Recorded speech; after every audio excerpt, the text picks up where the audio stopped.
안녕하십니까.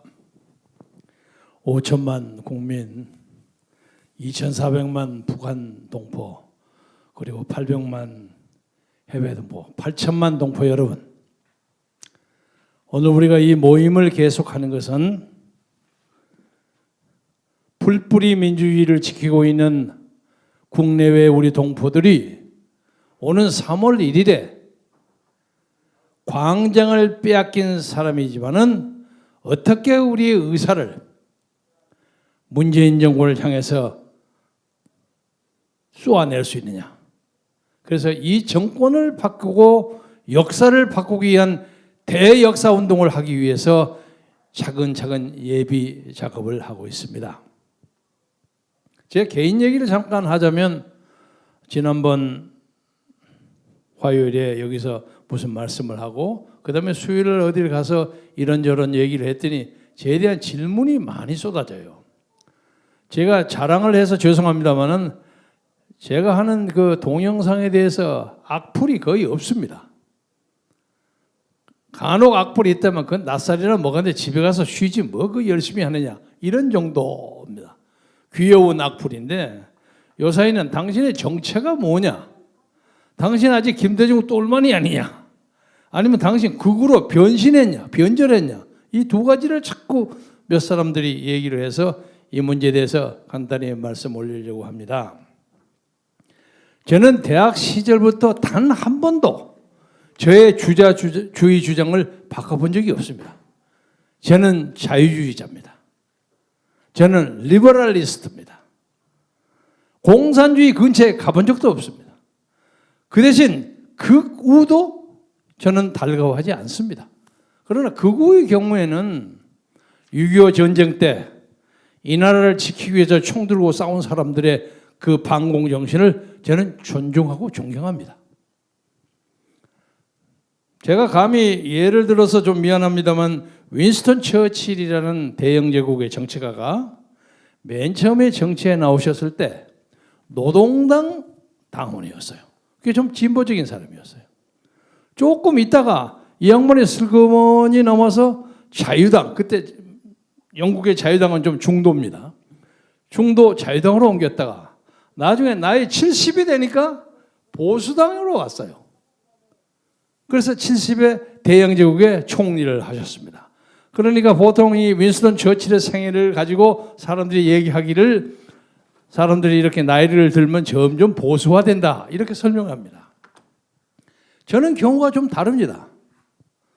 제가 속했던 옛날의 민주당은 김성수, 장덕수, 조병옥, 장면, 이런 사람들이 했던 우리나라의 중도 우파 정당이었습니다.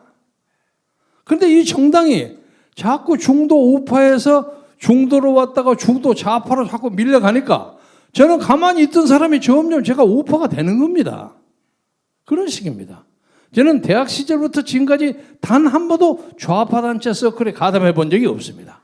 그래서 이 문제에 대해서 시청자 여러분이나 국민 여러분들이 저의 주의 주장에 대해서 더 이상 오해가 없으시기를 바라고, 제가 수십 년 동안 모셨던 김대중 대통령에 대해서는 그분이 여러 가지의 우여곡절을 겪는 과정, 그리고 대통령이 되는 과정에서 조금씩 변해갔다고 생각하고, 제가 16년 동안 미국에 있는 동안에 있었던 어떤 정치적 사상적인 훈련에 대해서 김대중 선생님이 잘 모르셨던 것 같아요.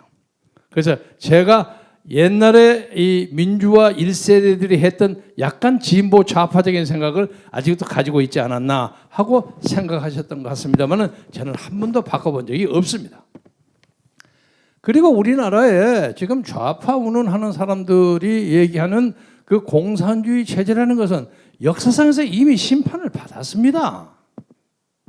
여러분이 잘 아시리라고 믿습니다만, 공상적 사회주의라는 걸 주장했던 로버트 오웬이라는 사람이 1800년, 그러니까 딱 19세기 들어서서 그 양반이 스코틀랜드에서 큰 방직 공작을 했는데, 자기가 부리던 노동자들을 위해서 열심히 노력을 많이 했어요.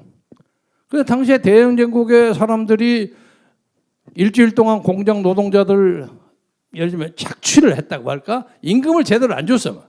그리고 난 다음에 교회로서 가면 교회 끝나고 나오면 밑에서 그 어린애들이 꾀째째한 옷을 입고 한 푼 주십시오. 한 파운드 주세요. 이러고 거지 노릇을 하니까 돈을 탁 떨어뜨리면서 아니 왜 하나님은 얘들을 이렇게 가난하게 만들었나 하고 혼자 고민했어요. 근데 그 사람들이 많은 사람들이 그 어린아이들이 자기들이 일주일 동안 써먹었던 노동자의 아이들이라는 것을 몰랐던 거예요. 그러나 로버트 오웬은 그걸 깨달았습니다. 깨달아가지고 이 사람들에게 복지를 향상시켜줘야 되겠다. 유치원을 만들어야 되겠다. 여러 가지 역할을 했습니다. 이게 소위 유토피안 소시알리즘, 공상적 사회주의자의 출발입니다.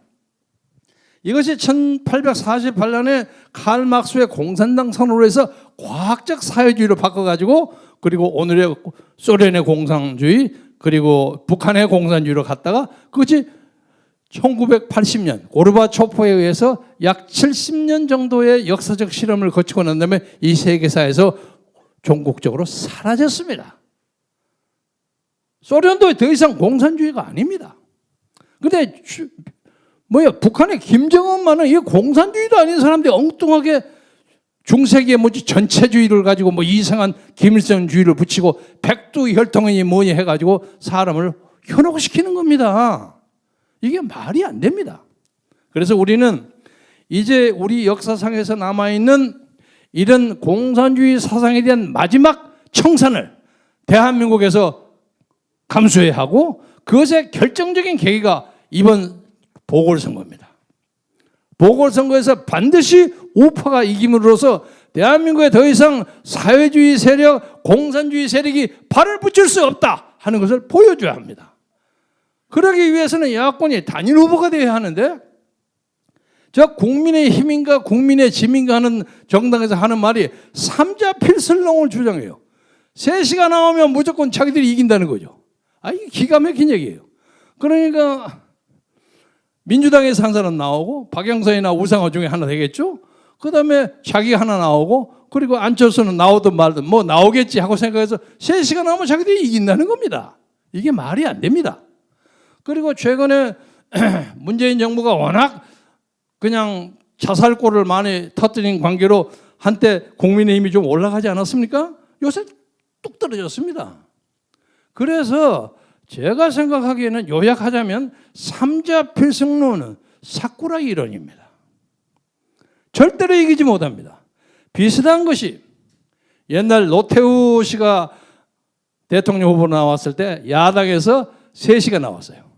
그래서 사자 필승론, 노태우를 포함해서 사자 필승론이 한참 돌아다녔어요. 왜냐하면 노태우가 일정하게 먹고 나머지 셋 중에서 지역 배경이 가장 좋은 사람이 이길 것이다. 그래서 김대중 쪽은 김대중이 이길 것이다. 김영삼 쪽은 김영삼 쪽이 이길 것이다. 그런데 나중에 다 졌습니다. 만약에 그들이 그때 단일화를 맺었으면 무조건 노태우 후보한테 이겼죠. 그러니까 사자 필승론이니 삼자 필승론이 하는 건 그건 정말 거짓말입니다. 저는 개인적으로 안철수 후보에 대해서 질문이 많은 사람입니다. 그리고 좀 맞등차는 점도 있고 정체가 좀 애매하고 그러긴 하지만 적어도 그가 일정한 수준의 국민의 지지를 받고 있는 것은 객관적으로 인정해야 합니다.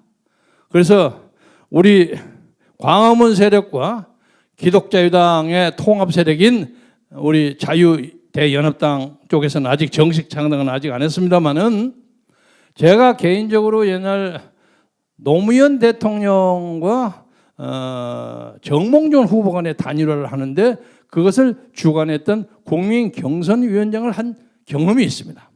그래서 국민의힘과 안철수 쪽에서 각각 후보를 내가지고 단일화를 할 때 제3자에게 이 단일화 결정 과정을 주도하게 해준다면 저희들이 서슴껏 열심히 노력해서 공정한 관리를 할 용의가 있다는 것을 오늘 이 자리를 들어서 말씀드립니다. 안철수 쪽으로서는 국민의힘이 주관하는 그런 단일화 작업에 참여하지 않을 겁니다. 저희가 당세가 약하니까. 그리고 국민의힘 쪽으로서는 안철수 의원 몇 사람밖에 안 되는데 그하고 1대1로 하느냐 이런 생각을 가지고 있지만 그렇지 않습니다.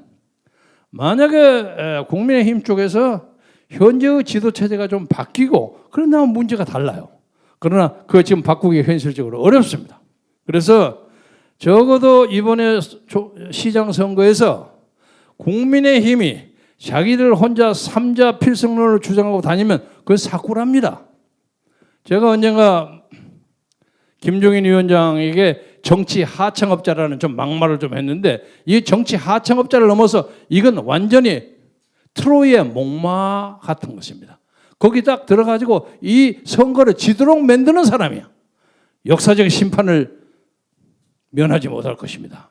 그래서 따라서 우리는 광화문 세력을 대변하는 사람의 한 사람으로서 오늘 이 자리에서 국민의힘이 나름대로 당내 경선을 하고 난 다음에 안철수나 기타 주요한 후보들과의 단일화 과정을 제3의 기구를 만들어서 그 기구에서 그것을 결정하도록 하는 정도의 당내 결정을 조속하게 해 주시기를 바랍니다.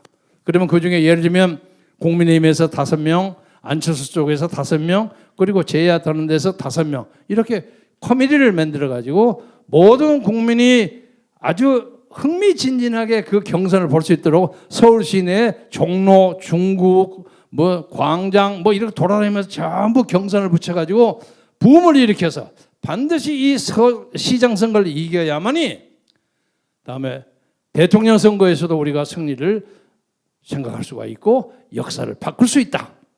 그래서 이 문제에 대해서 관계되는 사람 김종인 비대위원장, 주호영 원내대표 등등의 많은 사람들이 시대적 대세와 논리가 여기에 있다는 것을 믿어주시고 열린 마음으로 새로운 역사운동에 동참해 주기를 바라며 국민 여러분들도 이 문제에 대해서 아주 뜨거운 마음으로 국민의힘에게도 선의의 압력도 넣고 안철수 쪽에서도 선의의 경고와 압력을 해서 아마 안철수 후보 쪽에서는 받아줄 수 있으리라고 생각합니다. 그래서 4월 7일 밤에 우리가 승리의 개가를 부를 수 있는 그런 것을 위해서 온 힘을 다해서 전진합시다. 감사합니다. 감사합니다.